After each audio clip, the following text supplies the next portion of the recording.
안녕하십니까. 세계 성도 여러분. 2024년도 철력 2월 8일, 양력 3월 17일 성일이 되겠습니다. 이 시간 말씀의 제목은 하나님의 사랑과 사탄의 유혹입니다. 자, 오늘 말씀 봉독할 성경 말씀은 요한계시록 3장 14절부터 22절이 되겠습니다. 성경 말씀을 펴주시면 감사하겠습니다. 사랑하는 성도 여러분, 하나님의 사랑을 얼마나 느끼고 사십니까? 그리고 현재 재림주 시대를 살고 있는데요. 여러분들은 사탄의 유혹을 어떻게 피하면서 가고 있습니까? 오늘 말씀 내용은 사탄이 어디 부분까지 접근해서 우리를 유혹하는가, 그런 내용들을 좀 자세히 설명을 드리고자 합니다. 재림주 시대에 살고 있는 여러분들은 축복 중에 축복 시대에 살고 있지만 재림주 시대에는 아담으로부터 모든 영들이 함께 재림하는 역사 속에서 혼돈과 공허 시대에 살고 있습니다. 그래서 잘못 판단하면 언제든지 사탄의 유혹에 빠지기 쉽기 때문에 우리들은 철저히 나라는 존재를 분석하면서 하루하루를 살아가야만 하나님께서 바라시고 또한 하나님이 원하시는 길을 찾아갈 수가 있습니다. 우리들이 하나님의 뜻대로 참 자녀로 살아가는 길은 한 가지밖에 없습니다. 그러나 사탄의 유혹에 빠지는 그 길은 수만 가지가 있습니다. 그래서 우리가 성경 말씀을 통해서 분별력이 있지 않으면 언제든지 어떠한 순간에 사탄에 빠지고 맙니다. 그래서 우리들이 이 시간을 통해서 사탄의 유혹이 어떤가를 알면서 제가 말씀하는 내용을 들어주시면 감사하겠습니다. 그리고 혹시 이 말씀을 끝까지 들어주시면 감사하겠습니다. 보통 제 말씀을 하는 내용이 여기에 전부 다 속해 있는 사람이거든요.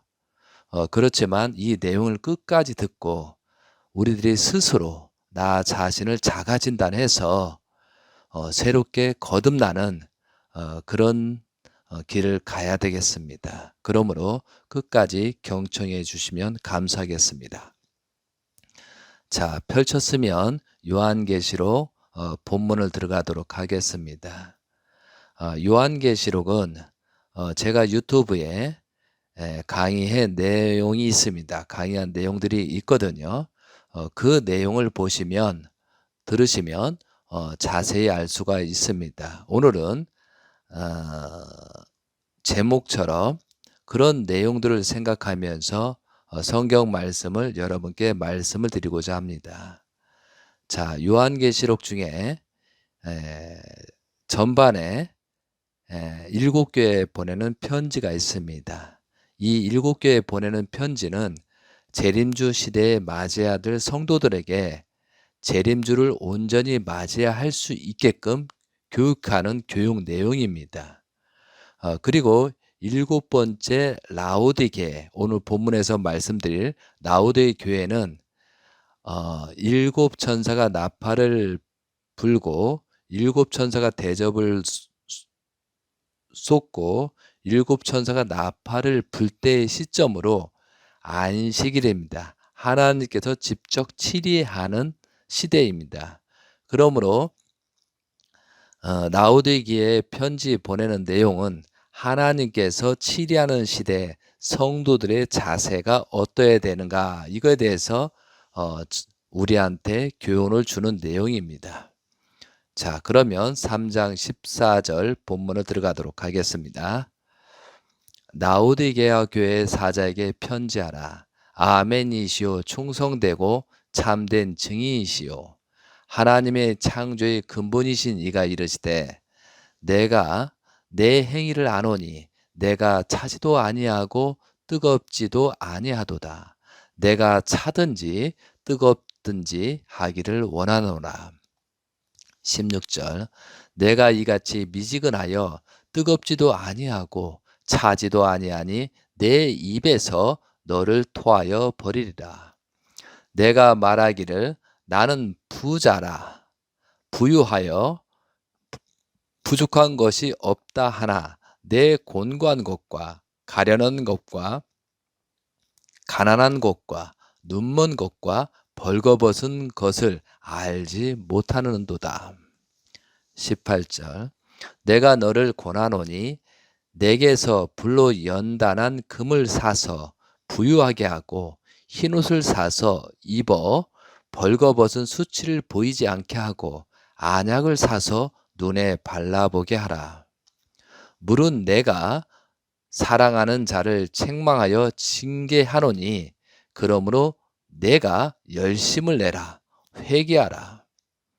20절 볼지어다 내가 문 밖에 서서 두드리노니 누구든지 내 마음을 듣고 내 음성을 듣고 문을 열면 내가 그에게로 들어가 그와 더불어 먹고 그는 나와 더불어 먹으리라.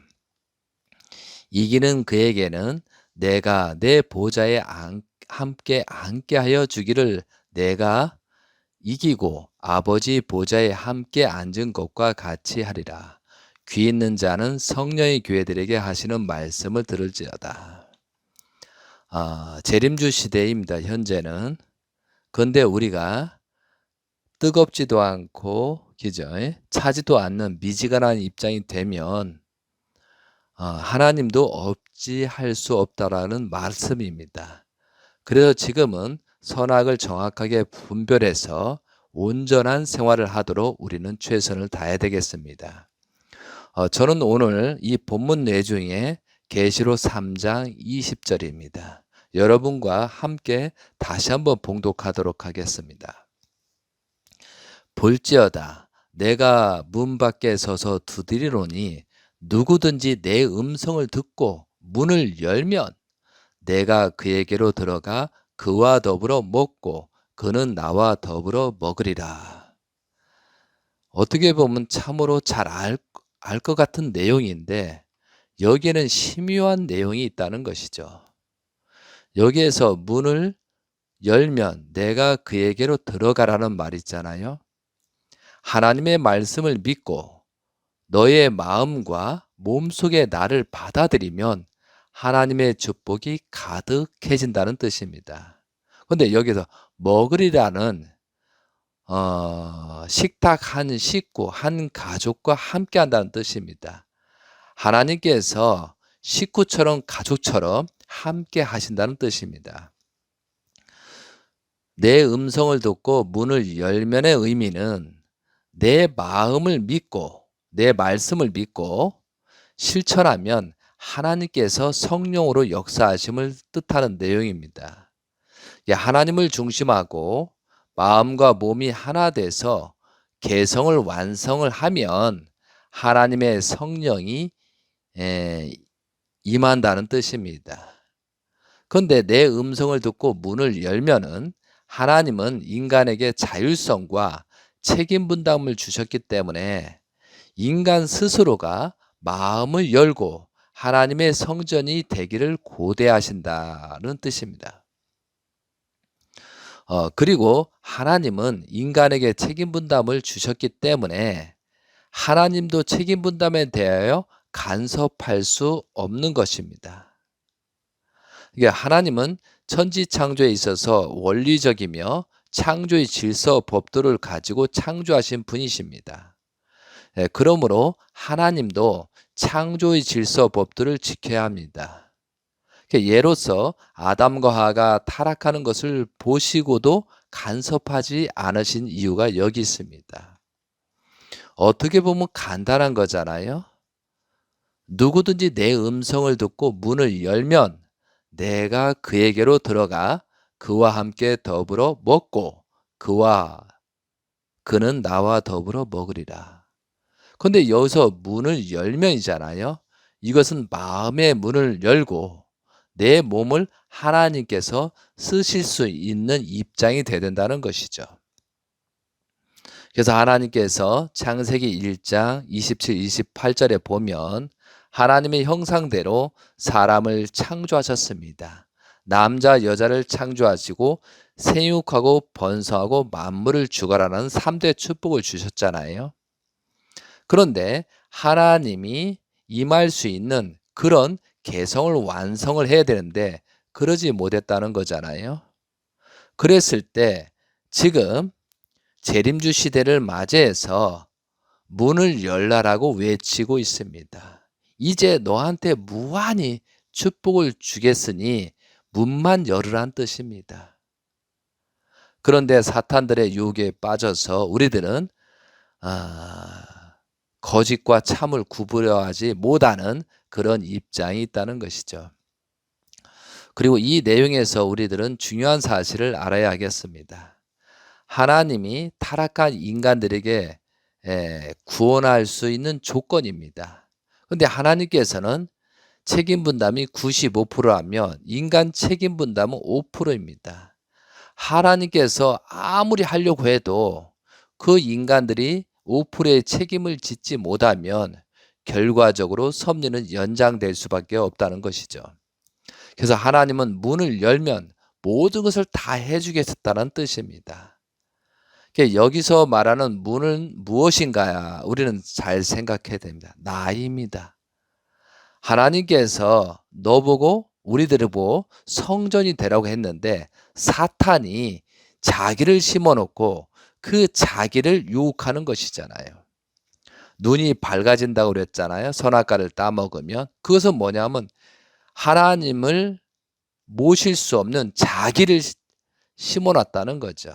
그러니까 우리들이 지금 자신들이 각자가 생각하는 것이 항상 판단해야 됩니다. 이게 옳은 건지, 내가 생각하고 판단하는 옳은 건지, 잘못된 것인지, 그걸 진단하지 못하면 결국은 내 자신 때문에 내가 하나님을 멀리하고 하나님을 거부하게 된다는 입장에 떨어진다는 것이죠. 사랑하는 성도 여러분, 우리가 이 말씀을 여러 번 반복하면서 정말 내가 마음의 문을 열고 있는지, 심지어는 사탄들의 유혹에 빠지면 마음의 문을 열지 않으면서 그럼 하나님은 징계하고 탕감 조건을 회개시킬 수밖에 없잖아요. 오히려 그것을 억울하다고 반문하고 또 하나님한테 대항하잖아요. 이것이 전부 다 사탄한테 유혹에 빠지는 내용이라는 것이죠. 하나님의 구원 섭리와 사탄의 유혹은 동시에 작용하고 있다는 사실입니다. 우리가 이제 욥기를 보잖아요. 욥기를 놓고 하나님과 사탄이 시험하는 내용이 나옵니다. 사탄은 참으로 교활합니다. 그것처럼 우리들은 잘 살고 또한 이것을 분별력을 가져야 된다는 것이죠. 사랑하는 성도 여러분, 이 말씀을 듣고 있는 분들 중에 재림주 시대를 맞이해서 축복까지 받은 사람도 많이 있습니다. 그럼 지금 지상에 살아있는 것이 얼마나 축복이라는 사실을 우리는 알아야 되겠습니다. 그럼 재림 예수님의 축복 결혼입니다. 그럼 재림 예수님은 우리들에게 축복을 주셨던 근본 이유는 우리가 온전하기 때문에 축복해 주신 것이 아니라 재림 예수님께서 우리들을 대신하여 탕감 조건을 세운 터전 후에 축복을 해 주신 것은 우리들로 알고 있습니다. 그런데 그것을 지키지 못하고 많은 사람들이 타락한 입장으로 떨어지고 말았습니다. 그런데 여러분들이 타락한 사람들이 이 내용을 듣고 심각하게 생각할 부분이 있습니다. 아담 헤아의 타락으로 종의 입장에 떨어졌습니다. 그러면 재림 시대에 축복을 받았다는 사람들은 그죠?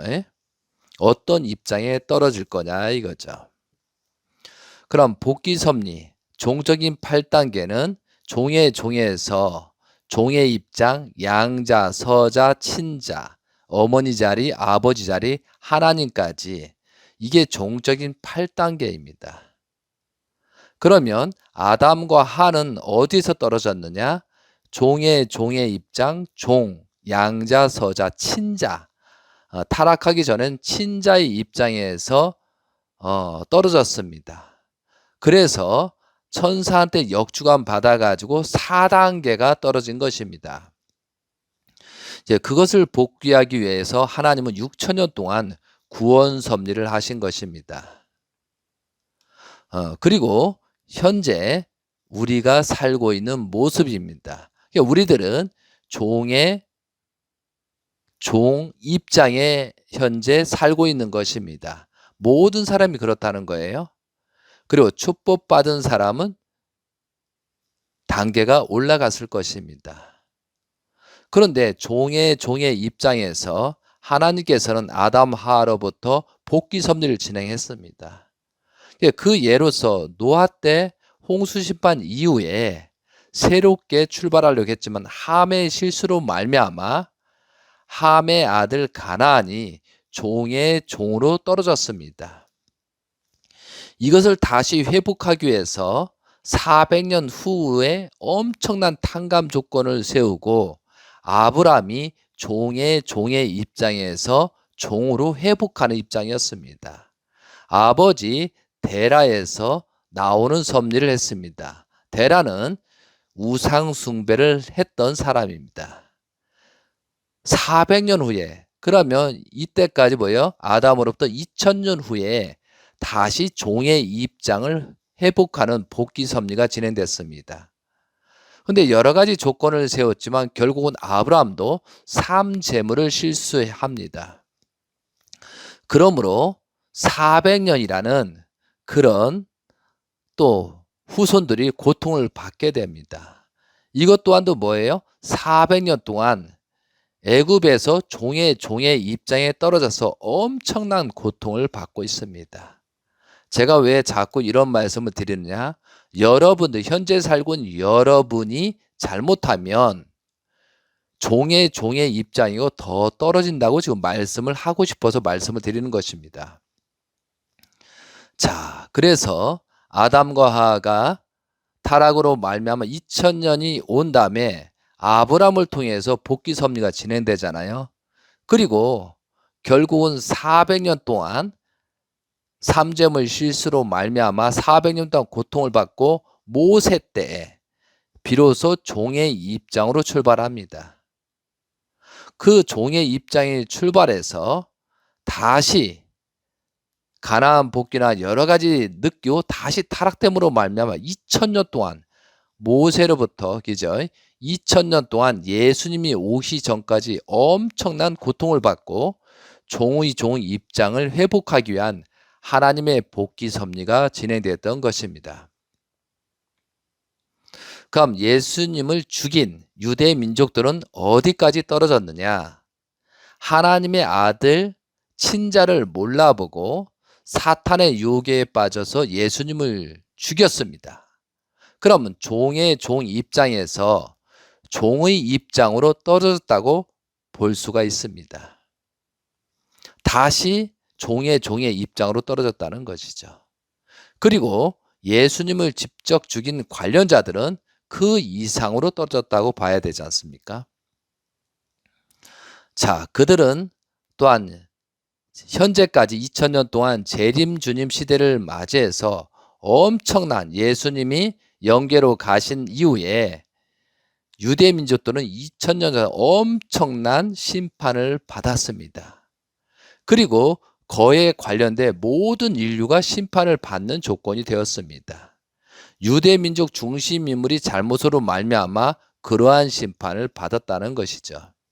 그것이 그 기간이 종의 입장을 회복하는 탕감 조건을 세우는 기간이었습니다. 지금까지 하나님을 몰라보고 우상 숭배하는 자들은 종의 입장입니다. 그렇지만 예수님을 믿고 있던 사람들은 우상 숭배를 하지 않았던 사람들은 종의 입장에서 종의 입장, 양자의 입장으로 복귀되었다는 사실입니다. 그리고 재림주가 올 때가 됐기 때문에 지금 우리들은 재림주 시대를 맞이하고 있는 거죠.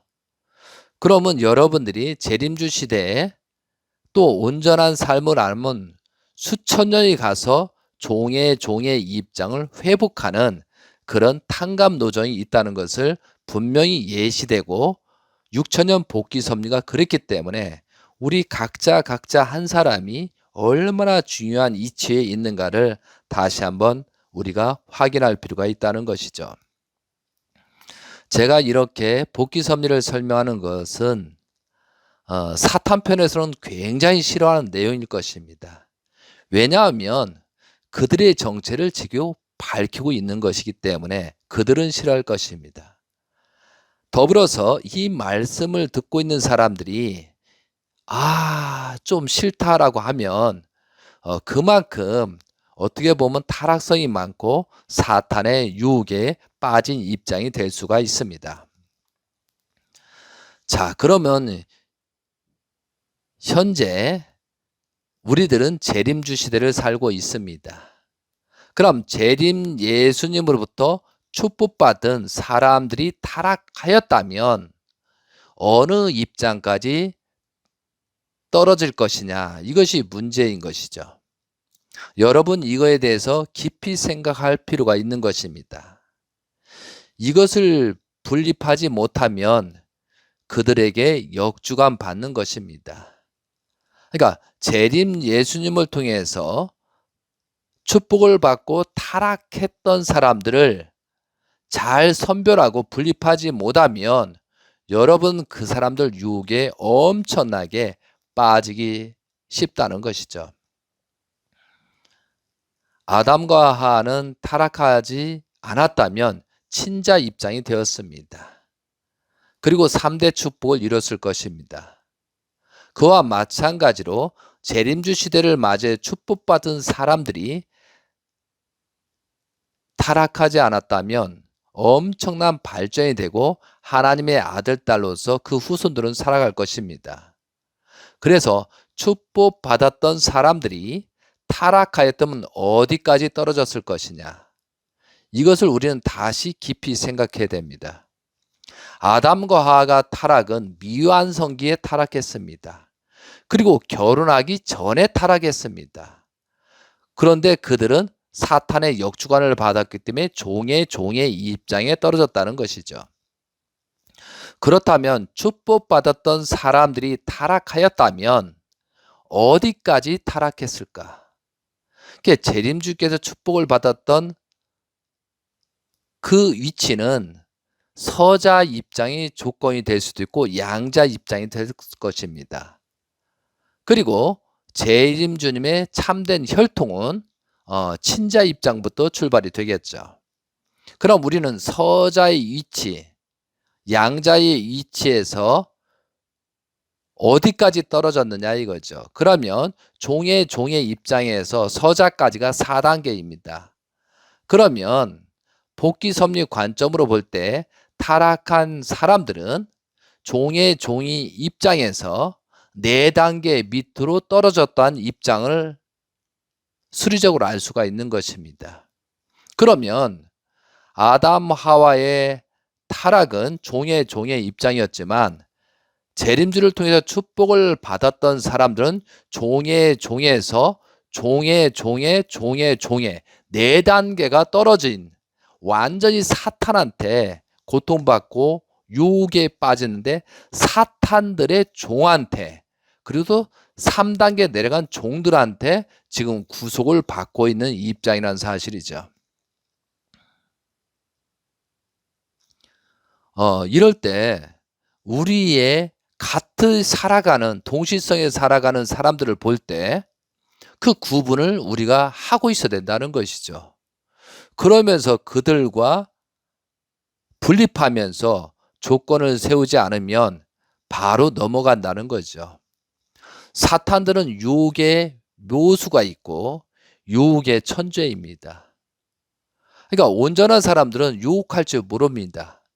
그래서 좀 거칠고 어떻게 보면 심한 말을 하게 됩니다. 그러나 사탄들의 유혹에 빠지고 특히 타락한 사람들의 그 유혹의 말은 굉장히 교묘하고 긴가 아닌가 헷갈릴 정도로 그렇게 유혹한다는 사실을 알고 우리는 신앙생활을 해야 되겠습니다.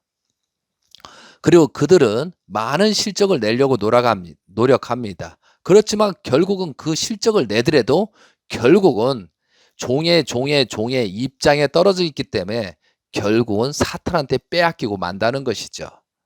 그래서 제가 말씀은 근본적인 걸 해결하자 이거죠. 타락했으면 다시 출발하지 않으면 아무것도 이룰 수가 없고 하나님의 곁으로 갈 수 없는 것입니다. 하나님의 복귀 섭리는 부자 관계입니다. 부자 관계를 회복하는 것입니다. 그래서 우리가 하나님의 복귀 섭리는 탕감 복귀 섭리라고 하는 것입니다. 우리들이 잘못하면 그만큼 어렵고 힘들고 탕감 조건을 세워야 한다는 것입니다. 아브라함 때나 또한 예수님 때나 모세 때나 엄청난 탕감 조건을 세우잖아요.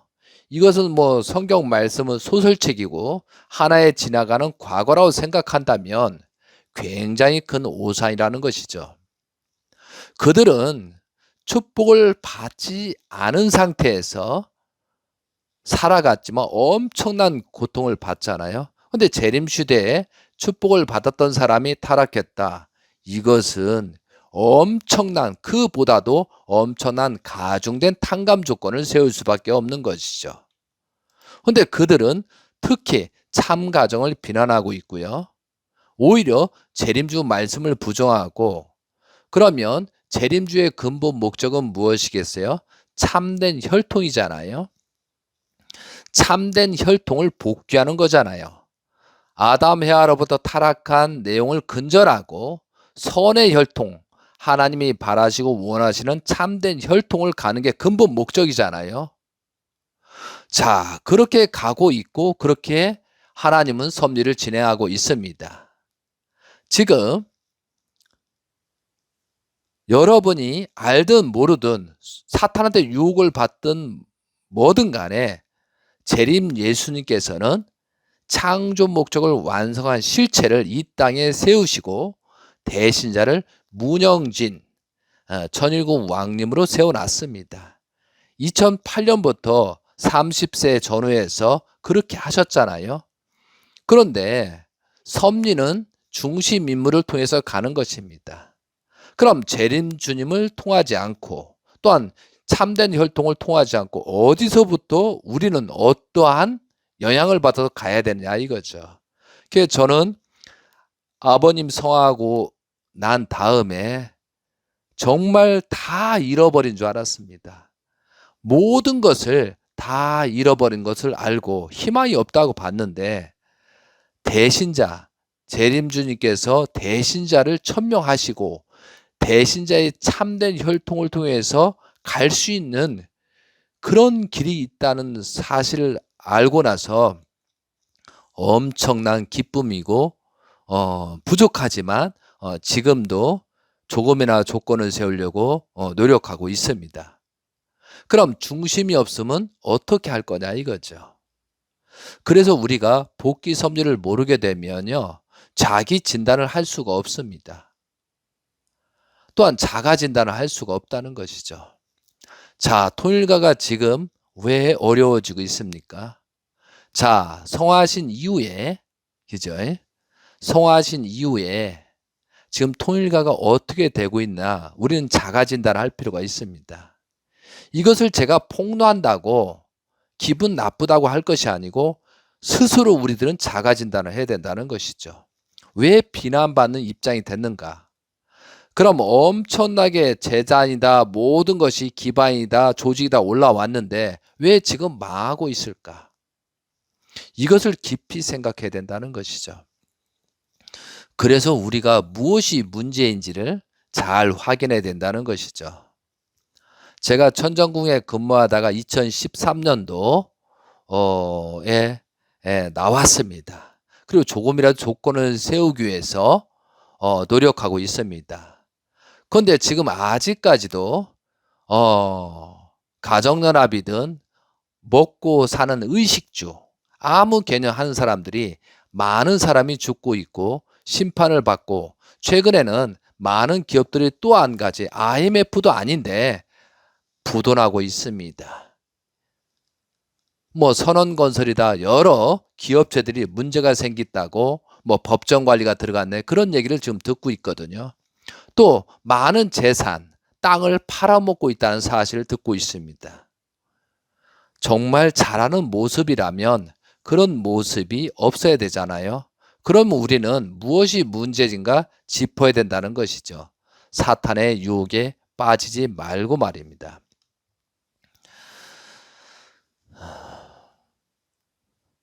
창세기는 모세가 계시를 받고 기록한 내용입니다. 그런데 아담으로부터 2000년 역사를 전부 다 기록한다면 수천 수만 배의 성경 내용이 될 것입니다. 그런데 하나님께서는 가장 중요한 분, 복귀섭리, 하나님의 복귀섭리 과정과 그 중심에 대한 내용만 성경에 기록하고 있습니다. 그러니까 다른 내용들은 굳이 기록할 필요가 없다는 것이죠. 그래서 저는 성경 말씀을 보면서 여러 군데 궁금한 사항도 있지만 성경 말씀을 어느 정도 알고 난 다음에 지금도 이제 성경 말씀을 계속 검토하는 과정이 있습니다. 근데 최근에 유튜브라든가 여러 곳에서 야살의 책이란 내용을 말하고 있습니다. 그래서 야살의 책이 무엇인가를 제가 살펴보게 되었습니다. 왜? 그들을 전도하려면 저도 또 그 내용을 알아야 되기 때문에. 근데 야살의 책은 어떤 복귀섭리 관점으로 말한 것이 아니고 그 시대의 내용을 나름대로 정리한 것이다 이거죠. 사실 유무를 통해서 성경 말씀을 보면서 약간 참조용이 되지 복귀섭리에 관련된 내용은 거의 없다고 볼 수가 있습니다. 그러나 참조할 사항은 되는 것 같습니다. 그래서 야살의 책이라는 내용을 좀 살펴보니까요. 야살의 책, 그럼 야살이라는 것은 어떠한 인물을 나타내는 것이 아니라 야살이란 그 뜻은 확실한 의미는 모르겠지만 올바른이란 뜻입니다. 올바른 책 이란 뜻입니다. 그래서 지난 시간에 창세기 말씀을 들으면서 이삭의 재물에 대한 내용에서 사탄들이 어떻게 유혹을 했는가 그런 내용들을 제가 설명을 드렸는데 그것이 다시 한번 설명을 해 주셨으면 좋겠다라고 해서 이 시간 다시 그 내용을 짚어서 설명을 드리겠습니다. 야살의 책은 성경책이 아니고 어떤 역사의 내용들을 일부분을 기록한 내용이라고 보시면 되겠습니다. 야살의 책은 어디에 언급되냐면 여러분들 성경 있으면 한번 펴보세요. 여호수아 10장 13절입니다. 제가 봉독하겠습니다. 태양이 머물고 달이 멈추기를 백성이 그 대적에서 원수를 갚기까지 하였으니라. 야살의 책에 태양이 중천에 머물러서 거의 종일토록 속히 내려가지 아니하였다라고 기록되지 아니하였느냐. 그래서 여기서 이제 야살의 책에 언급되고요. 사무엘 하에 보면 1장 17절 18절에도 이 내용이 언급됩니다. 17절 다윗이 이 슬픈 노래를 사울과 그의 아들 요나단을 조상하고 18절 명령하여 그것을 유다 족속에게 가르치라 하였으니 곧 활노래라. 야살의 책에 기록되었으니 이제 두 군데가 야살의 책을 보았느냐. 여호수아도 그렇게 얘기를 하잖아요. 그래서 이 내용을 보면서 뭐 이단이다 사탄이다 그런 것보다는 참조용으로 보면 좋겠습니다. 그렇지만 성경 말씀의 내용을 전부 다 이해하고 난 터후에 그 내용을 봐야 헷갈리지 않습니다. 그것은 여러분이 아셔야 됩니다. 성경 말씀을 모르다 보면 야살의 책이 무슨 성경 말씀처럼 오해할 수도 있고요. 곡해할 수가 있습니다. 자, 그래서 지난 시간에 이제 보충으로 제가 설명을 좀 드리고자 합니다. 지난 시간에 제가 성일 말씀으로 제목이 참된 인생을 살아가는 방법이라고 일주일 전에 보내드렸습니다. 그 내용들을 다시 한번 보충을 하도록 하겠습니다. 창세기 22장은요, 아브라함이 이삭 번제 사건입니다. 근데 이 내용들을 어느 정도 알기 때문에 본문 내용은 제가 언급하지 않겠습니다. 시간 관계상. 근데 하나님께서 지시하셔서 모리아산으로 3일 동안 그런 가는 내용입니다. 그런데 하나님께서 사탄과 어떤 관계가 있어서 시험을 하게 됐는가? 이것은 여러분이 알지만 15장에 창세기 15장에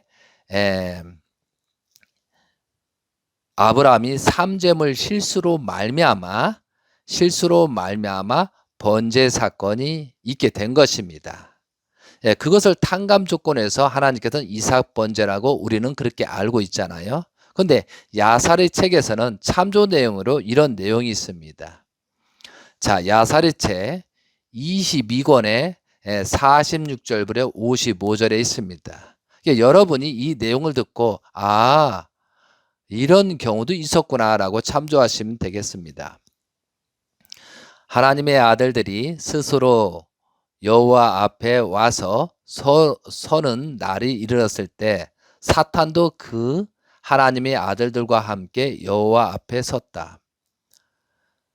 여호와께서 사탄에게 말하시되 내가 어디서 오느냐 하시니 사탄이 여호와께 대답하여 말하되 땅 이쪽에서 저쪽까지 다니며 위로 아래로 걸어 다녔나이다 하니 여호와께서 사탄에게 말하시되 땅의 모든 자녀들이 관하여 내가 하는 내 말이 무엇이냐 하니 사탄이 여호와께 대답하여 말하되 제가 땅의 모든 자녀들을 보니 그들이 당신께로부터 무엇을 필요로 할 때에만 그들이 당신을 기억하고 섬기더라 이거죠. 그리고 그들이 필요로 하는 것을 당신께서 그들에게 주신 후에는 그들이 편하게 앉아 당신을 버리고 더 이상 당신을 기억하지 않더이다. 이렇게 이제 사탄이 말한다는 거죠. 그럼 우리가 현실에 살고 있어서도 그런가 아닌가 한번 우리는 짚어볼 필요도 있는 것 같습니다. 사탄이 뭐라고 했느냐고 다시 한번 읽어볼게요. 그들이 당신께로부터 무엇을 필요로 할 때에만 그들이 당신을 기억하고 섬기더라. 그리고 그들이 필요로 하는 것을 당신께서 그들에게 주신 후에는 그들이 편하게 앉아 당신을 버리고 더 이상 당신을 기억하지 않더이다. 이렇게 사탄이 말한다는 것이죠. 자, 50절입니다. 당신께서 데라의 아들 아브라함을 보셨나이까? 그가 처음에 아들이 없을 때 당신을 섬기고 그가 가는 곳마다 당신께 제단을 세우고 번제를 드리고 땅의 모든 자손들에게 당신의 이름을 계속 선포하였으나 이제 그의 아들, 이제 아브라함이죠. 그의 아들 이삭이 태어나매 그가 당신을 버리고 그 땅의 모든 거주민들을 위해 큰 잔치를 베풀고 그가 여호와를 잊었나이다. 그가 그러한 모든 일 가운데 당신께 예물을 전하드리지도 않았으니 번제도 화평 예물도 그의 아들이 젖되는 날에 그가 잡은 모든 것을 숫소든 어린 양도 염소도 드리지 아니하였나이다. 이렇게 하나님께 말했다는 것이죠. 아브라함이 그동안에는 열심히 하다가 이삭을 낳고 나서 하나님께 제물을 올리지 않았다라고 말하고 있는 것입니다. 또 사탄이 말합니다. 53절에 심지어 그의 아들이 태어난 후부터 지금까지 37년이 되도록 그가 당신 앞에 제단을 세우지 않았고 당신께 어떤 예물도 가져오지 않았습니다. 이는 그가 보니 당신께 그가 전에 당신 앞에 요구했던 것을 주셨기에 그가 당신을 버린 것입니다. 라고 사탄이 그렇게 말한다 이거죠. 참 의미 있는 내용인 것 같습니다. 54절 이에 여호와께서 사탄에게 말씀하시되 내가 나의 종 아브라함을 생각하였느냐 그와 같이 이 땅 위에서 온전하고 내 앞에서 올바른 자가 없도다. 내가 하나님을 두려워하고 악을 피하니 내가 사는 한 만약 내가 그에게 말하기를 너희 아들 이삭을 내 앞에 데리고 올라와 올리라 하면 그가 나에게 그를 드리기를 마다하지 않을 것이라. 이것은 내가 그에게 내 앞에 그의 양과 소떼를 번제로 드리라고 하는 것보다 훨씬 더한 것이다 라고 하네요. 그러니까 이에 사탄이 여호와께 대답하여 말하되 그럼 이제 당신께서 말씀하신 대로 아브라함에게 말씀하소서. 그리하면 그가 오늘 범죄하지 않는 것인지 또한 당신의 말씀을 버릴 것인지 보게 될 것입니다 라고 말하니까 하나님은 또 어쩔 수가 없다는 것이죠. 자, 이것이 욥기 내용과 비슷한 내용 같습니다. 자, 그럼 창세기 22장 2절에 23절을 보면요.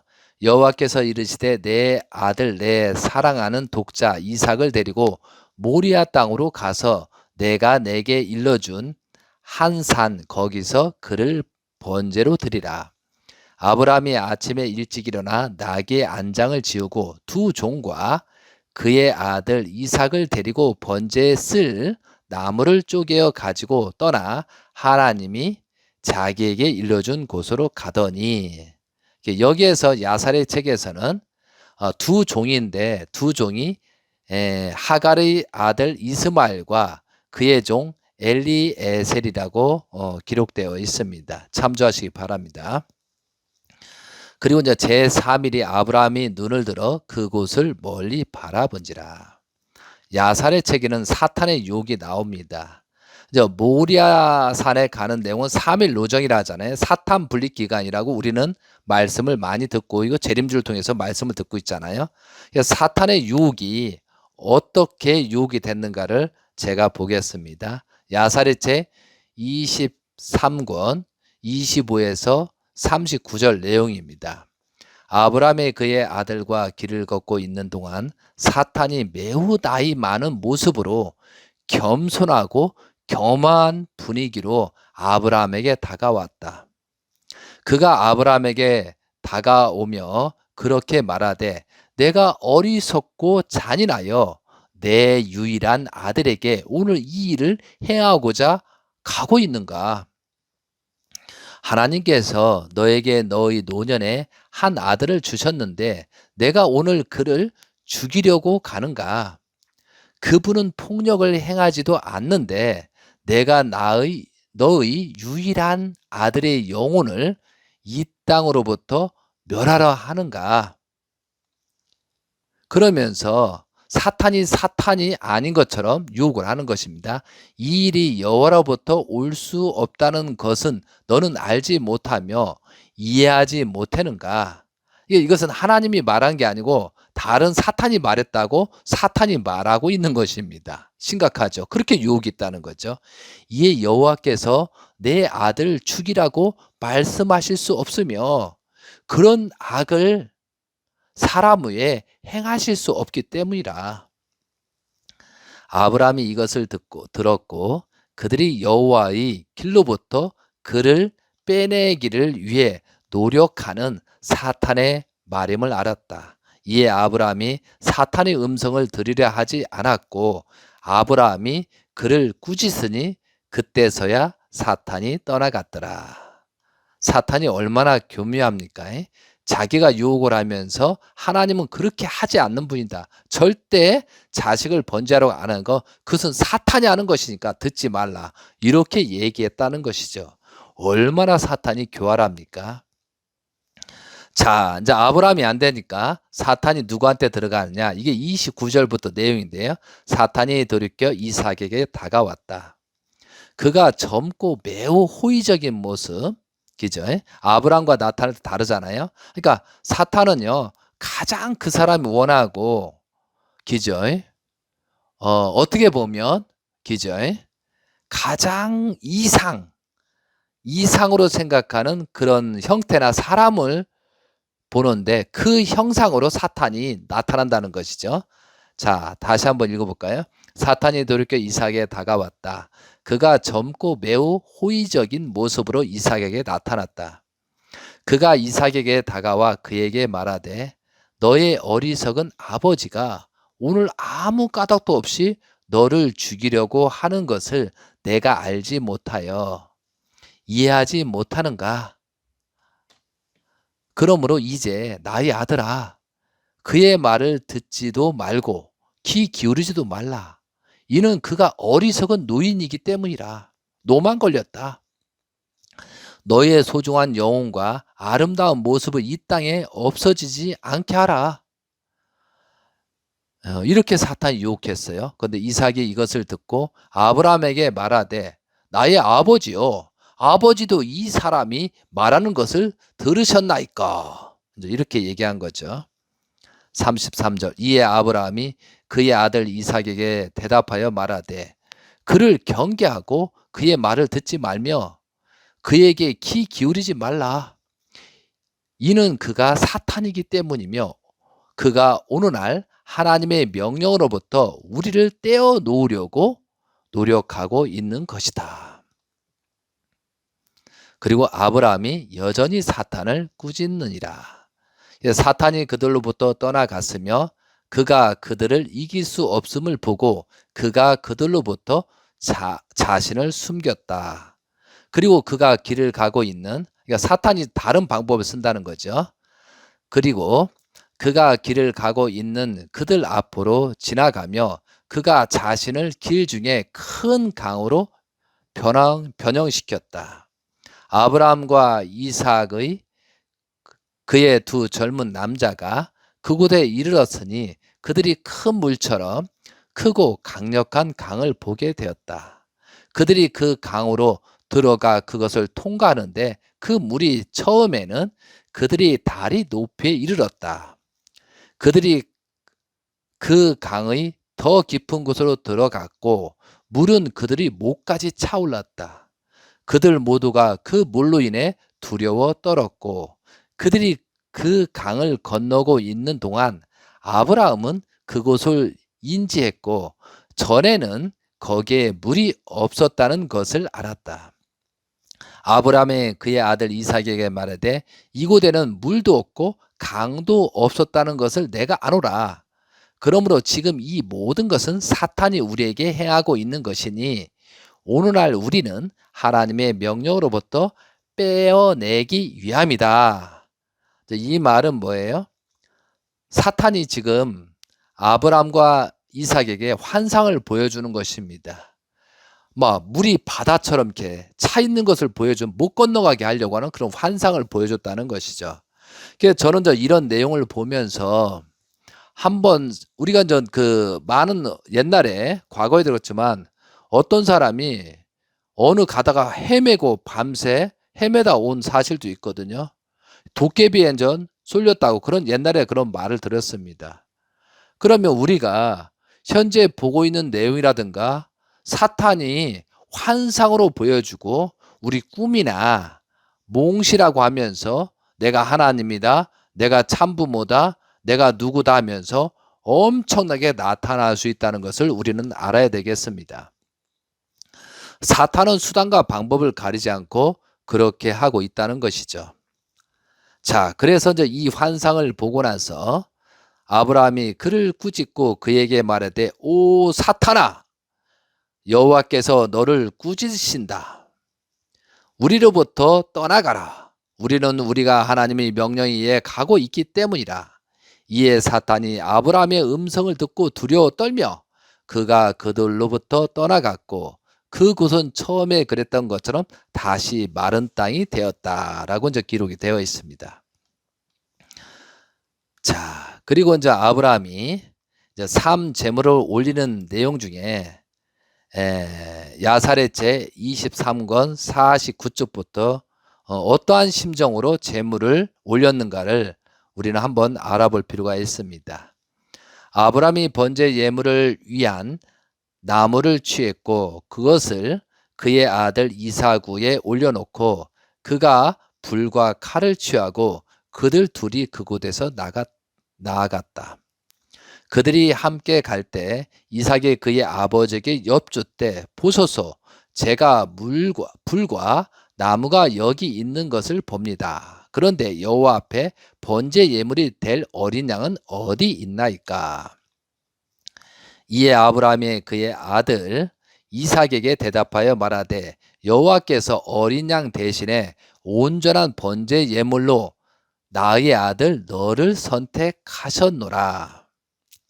이에 이삭이 그의 아버지께 대답하되 여호와께서 아버지께서 말씀하신 모든 것을 제가 즐겁고 기쁜 마음으로 행하겠나이다. 이에 아브라함이 그의 아들 이삭에게 다시 말하되 너의 마음에 이것과 관련하여 온당치 않다고 생각하는 어떤 생각이나 의견이 있느냐? 나에게 말하라. 나의 아들아, 내가 너에게 간청하노니 오 나의 아들아, 내게서 그것을 숨기지 말라라고 오히려 아브라함이 얘기를 합니다. 이삭에게. 이에 이삭이 그의 아버지 아브라함에게 대답하여 말하되 오 나의 아버지여, 여호와께서 사시며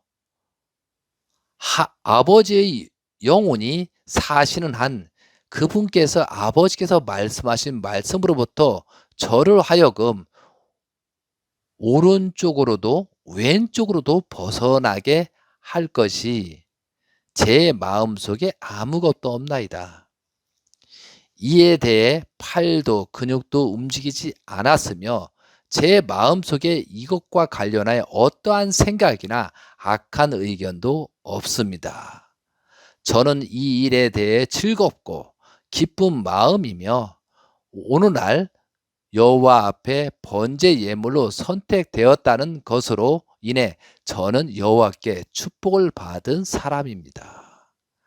참 이렇게 이삭이 얘기를 했답니다. 참 감동이잖아요. 재림주 시대에 살고 있는 축복 가정들이 자녀들을 그렇게 하는 사람이 얼마나 될까요?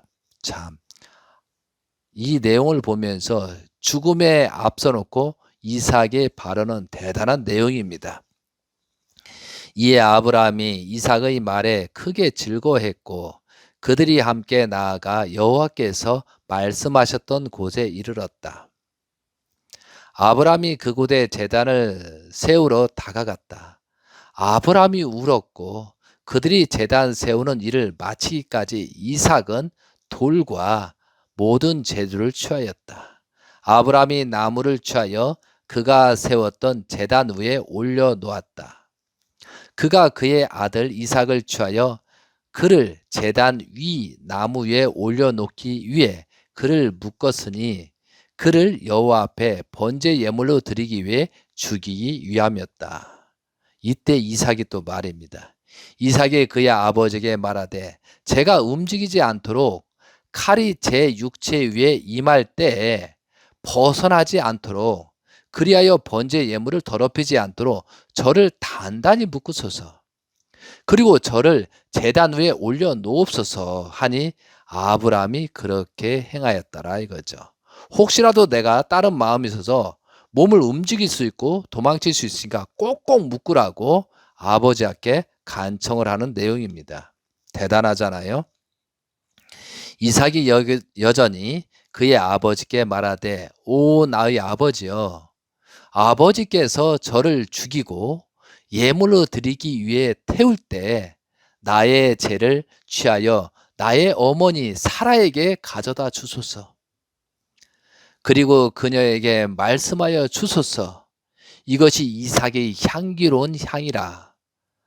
아버지 그러나 만약 그녀가 우물 옆에나 어떤 높은 곳에 옆에 있다면 그녀에게 말하지 마소서. 그녀가 나를 따라 그녀의 영혼을 던져 죽을까 두려움이다 라고 그렇게 또 부탁을 하는 내용이 있습니다. 참으로 이 내용은 참 눈물 없이는 말할 수 없는 내용인 것 같습니다. 아브라함이 이삭의 말을 들을 때 그가 그의 목소리를 높이고 울었다. 아브라함의 눈물이 그의 아들 이삭 위에 떨어지고 이삭도 몹시 울었다. 그가 그의 아버지에게 말하되 오 나의 아버지여 서두르소서. 우리의 하나님 여호와께서 아버지께서 명하신 대로 그분의 뜻을 내게 행하소서.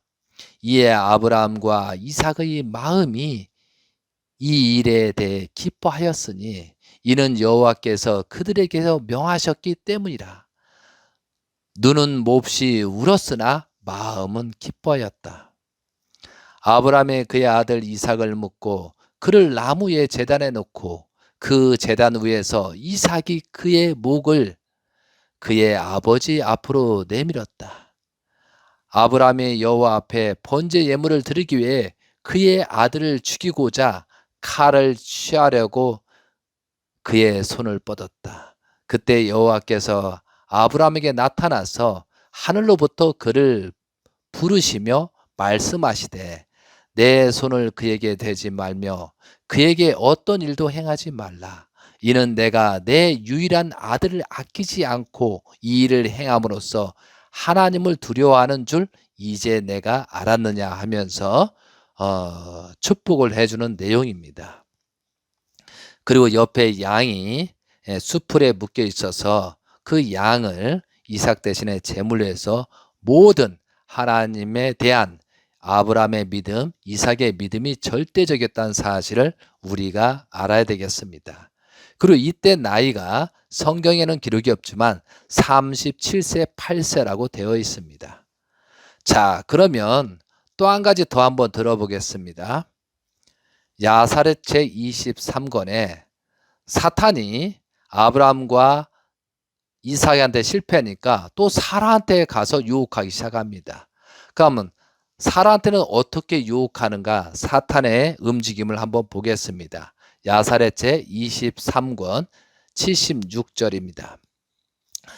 사탄이 사라에게 갔고 매우 겸손하고 온유한 노인으로 모습으로 그녀에게 나타났다. 아브라함은 아직 여호와 앞에서 범죄 예물에 관한 일을 하고 있었을 때 그 직전이라는 거죠. 그가 그녀에게 말하되 너는 오늘날 아브라함이 내 유일한 아들에게 행한 모든 일을 알지 못하느냐. 이는 그가 이삭을 취하고 제단을 세우고 그를 죽이고 그를 제단 위에 희생 예물을 올려드리고 이삭이 부르짖으며 그의 아버지 앞에서 울었으나 그가 그를 보지 않았고 그에 대하여 연민도 갖지 않았음이라. 사탄이 이러한 말을 반복했고 그녀로부터 떠나갔다. 이에 사라가 사탄의 모든 말을 듣고 그녀는 그 노인은 그녀와 아들과 함께 있었던 사람이 아들을 가운데 왔으며 그녀에게 이러한 일들을 말했다고 생각했다.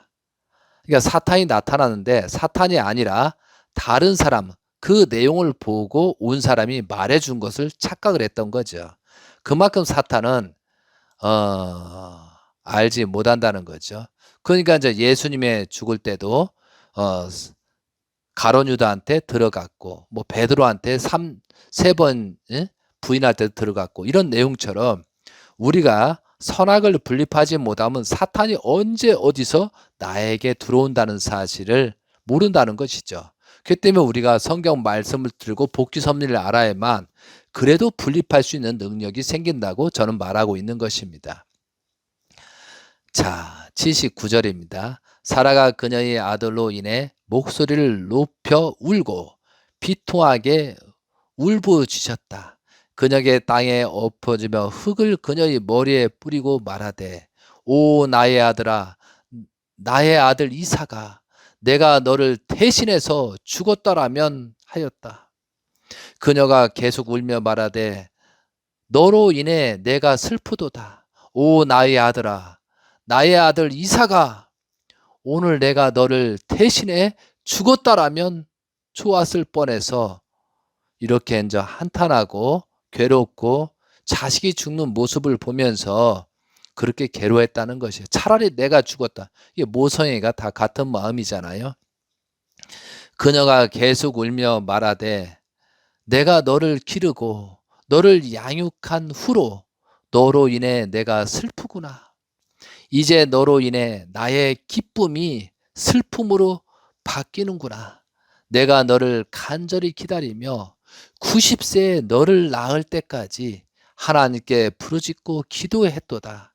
이제 내가 오늘 예물이 되기 위해 칼과 불을 위해 섬기는구나. 그러나 내가 너와 함께 내 스스로 위로하니, 나의 아들아, 여호와의 말씀을 이루고자 함이구나. 이는 내가 너의 하나님의 명령을 수행했습니다. 살아있는 모든 피조물의 영혼이 그분의 손안에 있으니 누가 우리의 하나님의 말씀을 범할 수 있겠느냐.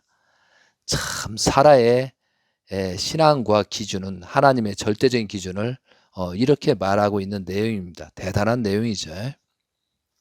일반 여성으로서는 할 수 없는 내용을 지금 말하고 있습니다. 자, 계속 이어집니다. 너는 의롭도다. 오 여호와 우리의 하나님이시여, 당신의 모든 행사가 선하며 의로우십니다.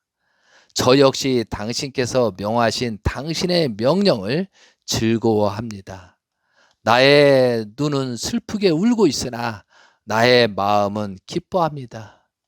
사라가 그녀의 머리를 그녀의 시녀 중 하나의 가슴에 얹고 그녀가 돌처럼 가만히 있더라.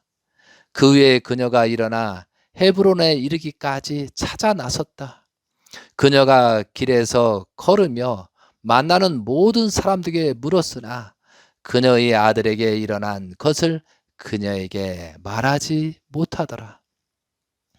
이에 그녀가 그녀의 시종들과 남종들과 헤브론에 있는 가브레스 아베에 이르러 그녀의 아들에 관하여 물었고, 아브라함이 이삭과 어디로 갔는지 찾으라고 그녀의 종들 중 일부를 보내었고, 그동안 그녀를 거기 머물렀다. 그들이 셈과 에브로의 집에 가서 그를 찾았으나 그를 발견하지 못했고, 그들이 그 땅 여기저기를 찾았으니 그가 거기 없었더라. 그래도 또 모성애 때문에 또 혹시나 몰라 찾았다는 얘기죠. 이때 보라, 사탄이 사라에게 노인의 모습으로 다가왔고 그가 그녀 앞에 서서 그녀에게 말하되, 내가 너에게 잘못 말했도다. 아브라함이 그의 아들을 죽이지 않았고 그가 죽지 아니하였다 하니, 그때서야 이제 사탄이 죽지 않았다라고 얘기합니다. 그러니까 3일 동안 사라가 얼마나 고통을 받았겠어요. 그런 가운데 또 죽지 않았다는 희소식을 들었잖아요. 그때 장면입니다. 그녀가 그 말을 들을 때 그녀의 기쁨이 그녀의 아들로 인해 매우 컸다. 그녀가 기뻐하며 나아갔다. 그녀가 죽었다. 그녀의 백성들이 그녀에게 모여들었다. 이 내용은 그때 사라가 127세입니다.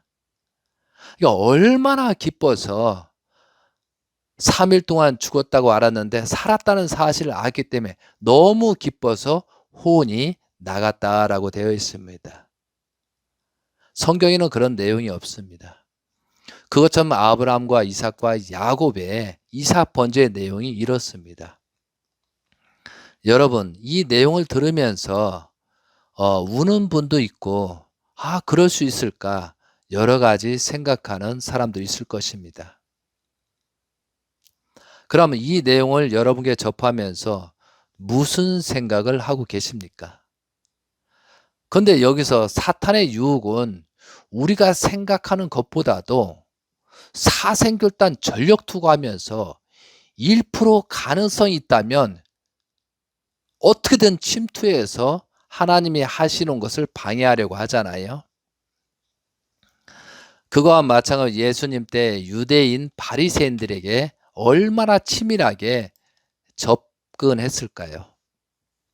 또한 예수님은 지상에 한 사람도 없기 때문에 십자가의 길을 가신 것이잖아요. 사탄은 그 조건을 만들기 위해서 얼마나 여러 가지 방법을 썼다는 것이죠. 그 예수님의 최후의 만찬 때까지 사탄이 그렇게 공격하면서 마지막 12 제자들한테 공격하는 내용이잖아요.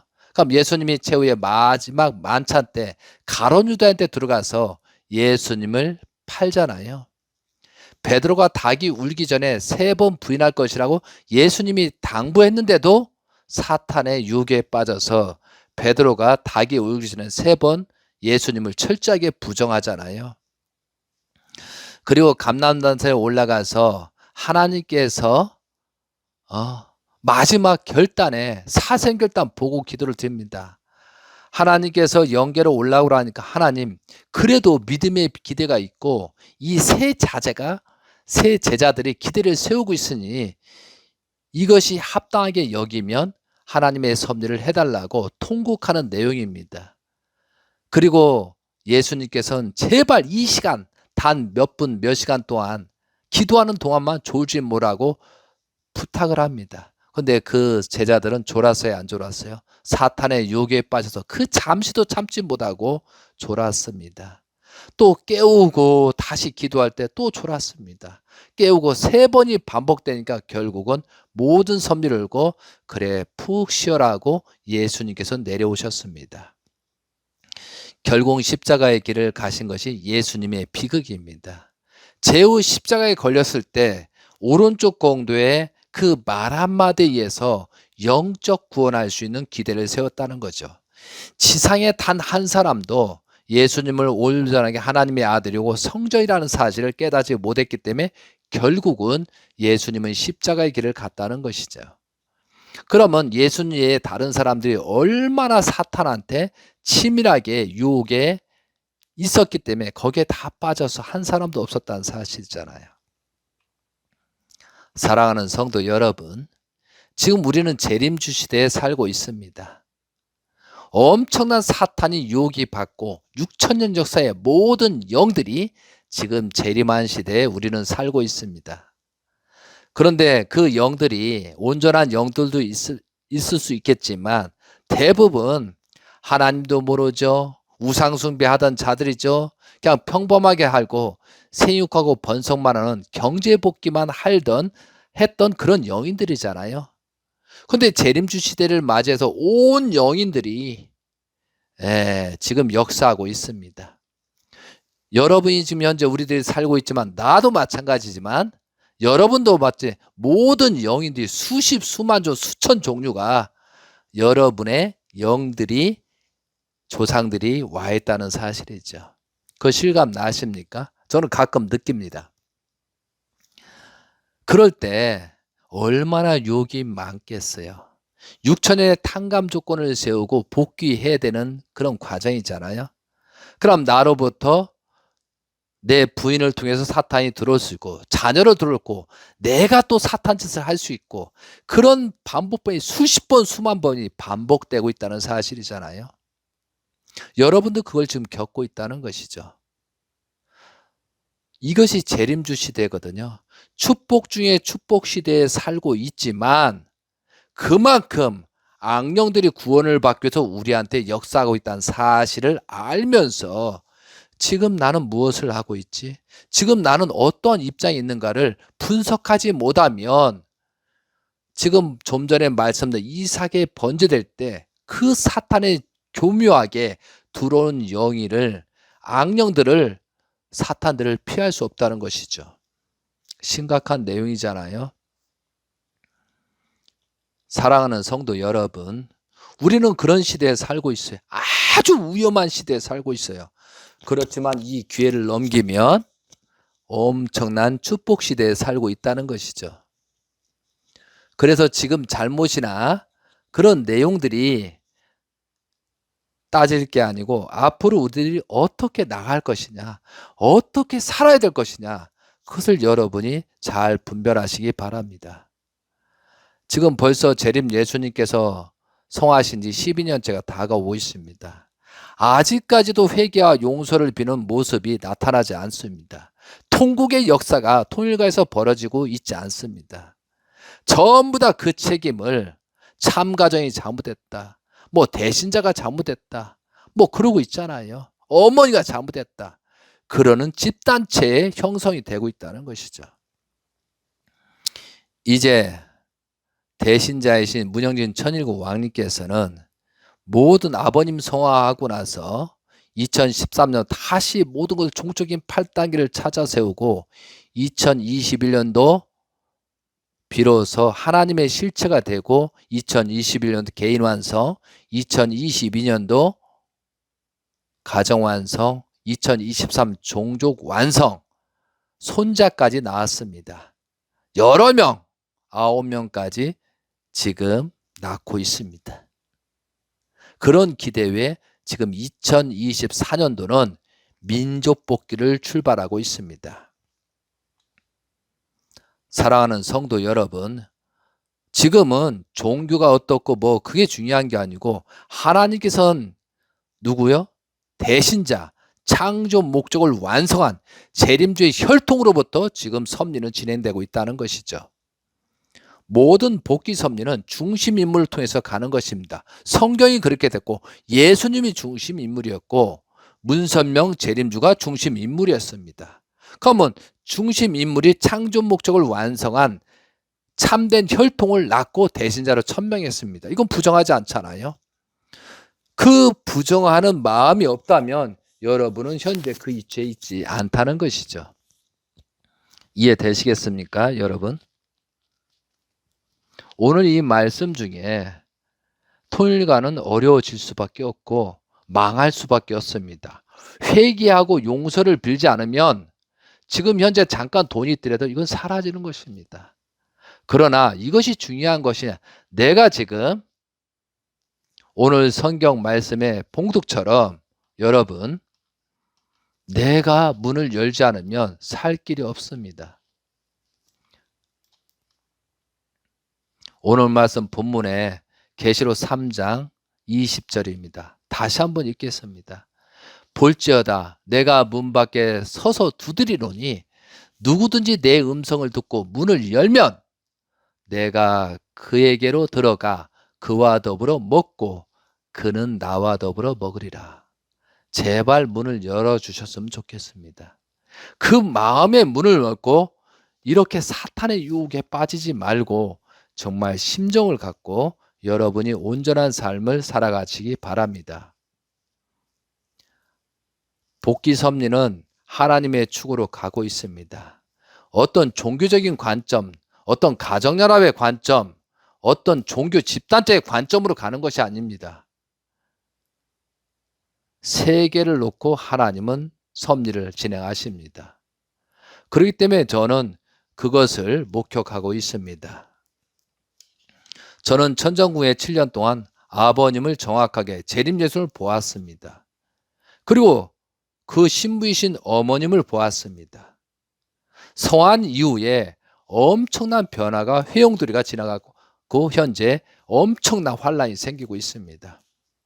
여러분이 본연의 모습으로 찾아가지 않으면 결국은 탈선이고 결국은 육적인 탈선까지 있는 그런 사람들이 전부 다 유혹당에 당하고 있다는 사실이죠. 하나님의 섭리는 어떤 중심 인물을 통해서 갈 것입니다. 사랑하는 성도 여러분, 저는 2013년부터 지금까지 문영진 천일국 왕님을 지켜보고 여러 가지 검토하고 있습니다. 그런데 성경 말씀 요한계시록의 내용에 요한계시록 10장 7절부터 현재 19장까지 섭리를 진행하는 내용을 정확하게 하고 계시다는 걸 저는 알고 있습니다. 저는 성경에 미친 사람도 아닙니다. 그렇지만 성경을 검토하고 있다 보니 그걸 사실대로 알 수가 있습니다. 그래서 우리들은 모르면 무슨 뜻이 있겠지 하고 온전한 길을 선택해 가야 된다는 것이죠. 이 말씀을 듣는 사람들 중에 많은 사람이 타락한 것을 회개하고 용서를 빌고 돌아온 사람도 많이 있습니다. 그런데 돌아오는 과정에서도 문제가 있는 경우고 심한 사탄이 빼앗기지 말으려고 엄청난 유혹이 있습니다. 그걸 잘 견디고 가는 사람들은 어떤 단계가 지나니까 굉장히 복되고 행복해지고 다시 그 가정이 수습되는 것을 저는 지켜보고 있습니다. 사랑하는 성도 여러분, 타락한 입장에서 아무것도 할 수 없습니다. 하면 할수록 악으로 갈 것입니다. 제가 종의 종이, 아담과 하와가 종의 종으로 떨어졌다면 그 이상 몇 단계로 떨어지는 것이 타락한 사람들의 모습이니까 여러분들은 그걸 확인하시고 사람과 관계를 해야 되겠습니다. 대부분 참가정을 요구하는 자들은 대부분 여기에 속한 경우가 많은 것 같습니다. 현재까지 제가 확인해 본 결과 그렇다는 것이죠. 그리고 지금은 어느 단계에서 민족복귀 시대가 되니까요. 사람들이 사탄은 사탄끼리, 선은 선끼리 이렇게 갈라지는 현상을 지금 보고 있습니다. 세계사적으로 보고 있습니다. 가정연합에 있든 고난권에 있든 어디에 있든 간에 그런 현상들이 저는 지켜보고 있다는 것이죠. 참으로 안타까운 현실입니다. 저는 문영진 천일국 왕님께서 요한계시록 12장 2절에 철장으로 만국을 다스릴 남자이시고 또한 창조 목적을 완성한 실체에서 사탄이 침범할 수 없는 조건에 혈통이 지금 3대 왕권까지 이어가고 있다는 사실을 분명히 알고 있습니다. 그러니 사탄들은 최대한 그쪽을 공격할 수밖에 없는 것이죠. 이해되시겠습니까, 여러분? 그러니까 함부로 참가정을 말하지 말라는 것이죠. 사탄들은 어떻게든 참가정에 그런 공격을 해야 되거든요. 거기에 유혹에 빠지지 말라는 것이죠. 그러면 아담 해와의 타락의 이상보다도 종의 입장보다 그 밑에 수십 단계에서 그것을 복귀하기는 엄청난 역사고 당신의 자녀들은 엄청난 심판과 환난을 받게 된다는 것이죠. 성경에는 그렇게 기록이 되어 있잖아요. 오늘 말씀에 이삭 번제가 왜 일어났어요? 왜 그것까지 돼 있어요? 아브라함이 3점을 실수로 말미암아 그렇게 된 거잖아요. 그럼 우리가 여러분이 살고 있는 실수하면 그만큼 후손들은 엄청난 죄값을 치러야 된다는 것이죠. 그것을 여러분은 영계에 가서 그걸 지켜보고 있으니 아담과 하와는 지금 6,000년 동안 지켜보고 있잖아요. 예수님을 죽인 그런 제자들은 지금도 지켜보고 있을 거라 이거죠. 그것이 다 복귀돼야 해방되니까요. 그런데 축복받은 여러분이 재림절 축복받은 어디에 축복받은 여러분이 타락했다. 이것은 모든 사람이 구원한 다음에 여러분이 그때 구원을 손길이 간다면 그 수십 수만 년 동안 그 고통을 어떻게 할 것이냐. 이것을 알고 모르고 정말 그런 거 아닌가? 복귀 섭리의 내용이 나 있잖아요. 저는 이거 실감해요. 그래서 자꾸 외치는 것입니다. 영계를 조금이라도 알기 때문에 여러분께 말씀을 드리는 것입니다. 그리고 지금은 막 영인들한테 하도 수십 수만 가지 영이 있기 때문에 거기에 유혹에 빠서 오히려요 아버님 말씀이나 뭐 대신자를 통해서 그런 말씀을 듣는 게 아니고 그 영인에 빠져 또 휘둘리는 놈들이 한두 명이 아니라는 거죠. 그게 최고라고. 이 영인의 말을 대신자가 들어야 된다. 이런 이따위 말은 그런 미친 것들도 많이 있다니까요. 지금은 혼돈 시대입니다. 사랑하는 여러분, 이 말씀을 듣고 제가 요구하는 것이 아니고 정말로 사랑하기 때문에 이런 말씀을 드리는 거다 이거죠. 그리고 문영진 천일국 왕님께서 어떠한 섭리를 하고 있는가를 여러분이 저한테 연락을 주시면 정확하게 설명을 드리겠습니다. 하나도 오점 없이 가고 있어요. 여러분이 생각할 때 여러분이 타락했음에서도 구원 안 해준다고 그렇게 어린아이처럼 그렇게 욕한다면 할 수가 없죠. 그렇지만 섭리는 누구를 중심으로 해서 진행이 되고 있다는 사실을 분명히 아셨으면 좋겠습니다. 여러분은 그동안에 재림들 통해서 많은 경험을 했잖아요. 잘못하면 그것이 오히려 차라리 태어나지 않는 게 낫다라는 가론유다 말처럼 그런 운명이 될 수 있다는 사실을 아시기 바랍니다. 지금 천일국 왕님께서는 본격적으로 민족복귀 출발하셨습니다. 그리고 4월 중순경에 10월경에 한국에 오실 것입니다. 여러분이 그동안에 듣던 내용과 천일국 왕님이 말씀하는 내용이라든가 그런 걸 들었다면, 그리고 여기는 경계가 없습니다. 누구든지 와서 살펴보시기 바랍니다. 제가 알기로는 현재까지 알기로는 4월 20, 21일 날이 여수 화양에서 아마 집회를 하는 걸로 알고 있습니다. 많은 사람이 오셔서 직접 확인하시기 바랍니다. 직접 보고 판단하시기 바랍니다. 아무리 제가 말해도 알아듣지 못하니까 제가 이렇게 사정하는 것입니다. 사랑하는 성도 여러분, 지금은 격동기시고 엄청난 사탄들의 유혹이 있습니다. 이것을 잘 분별해서 정말 하나님이 바라시고 원하시는 그런 생명의 길을 찾아 나가시기 바랍니다. 예수님 때를 생각하면서 그러한 일이 우리한테 나타나지 않도록 노력하는 여러분이 되시길 바라면서, 오늘 말씀의 제목이 뭐라고요? 하나님의 사랑과 사탄의 유혹입니다. 정말 하나님의 사랑을 느끼고 또한 사탄의 유혹에 빠지지 않는 여러분이 되시길 바라면서 하나님의 축복이 가득 충만될 기원 드리면서 말씀을 마치도록 하겠습니다. 여러분을 사랑하기 때문에 이런 말씀을 전하는 것입니다. 제가 잘나서 이런 말씀을 드리는 것이 아닙니다. 조금이나마 심정적으로 이런 부분을 알기 때문에 같이 거듭나기 위해서 말씀을 드리는 것입니다. 하나님의 축복이 가득 충만하시길 다시 기원드리면서 여러분 이 말씀을 듣고 각자 기도하시고 회개와 용서를 빌고 출발하는 여러분이 되시길 간절히 원하면서 말씀을 마치도록 하겠습니다. 감사합니다. 여러분은 하나님께서 사랑하시는 여러분이신 것입니다. 하나님은 외롭습니다. 하나님은 슬프신 하나님입니다.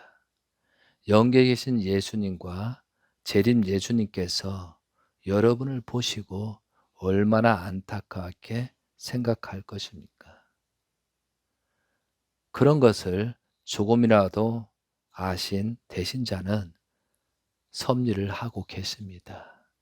그래서 내 마음부터 몸에 있는 사탄을 단절하고 새롭게 거듭나서 새롭게 알아보고 다시 시작하는 여러분이 되시길 간절히 빌면서 말씀을 마치도록 하겠습니다. 아멘, 아멘, 아멘. 아주, 아주, 아주.